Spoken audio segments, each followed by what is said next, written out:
a Libyan militant accused of being a ringleader of the 2012 Benghazi attacks on U.S.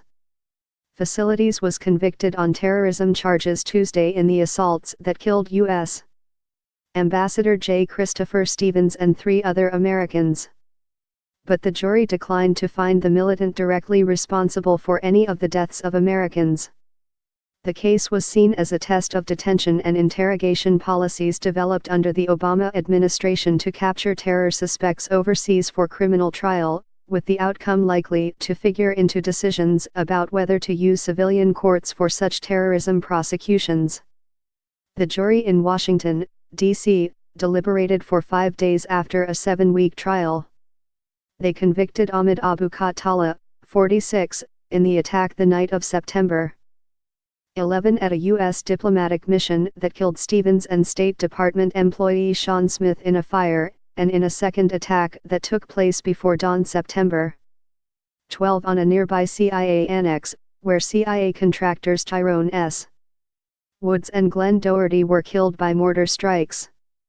The jury acquitted Abu Khattala of all but 4 of the 18 charges against him, finding him not guilty of the most serious charges, including murder.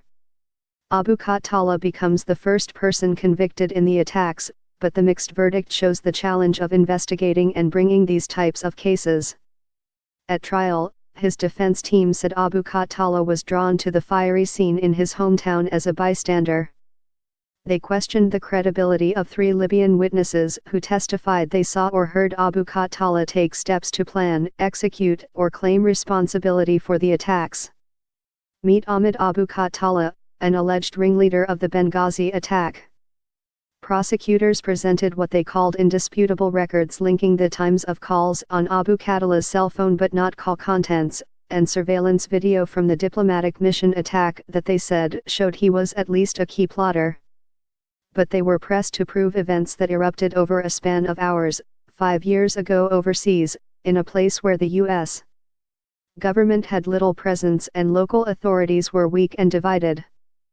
Abu Khattala faces up to life in prison, including up to 15 years in prison for each of the 2 terrorism counts, and up to 20 years for the destruction of property. His conviction for using a semi-automatic weapon in a crime of violence is punishable by up to life in prison and carries a mandatory minimum term of 10 years to be served on top of any other sentence.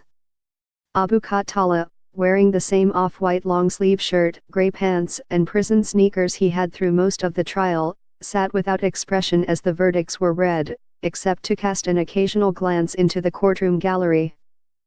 Prosecutors left without comment and his defense team led by Jeffrey D.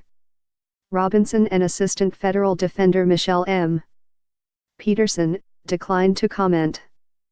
Jurors were thanked by U.S. District Judge Christopher R. Casey Cooper in his chambers and left the courthouse a few blocks from the U.S. Capitol without commenting.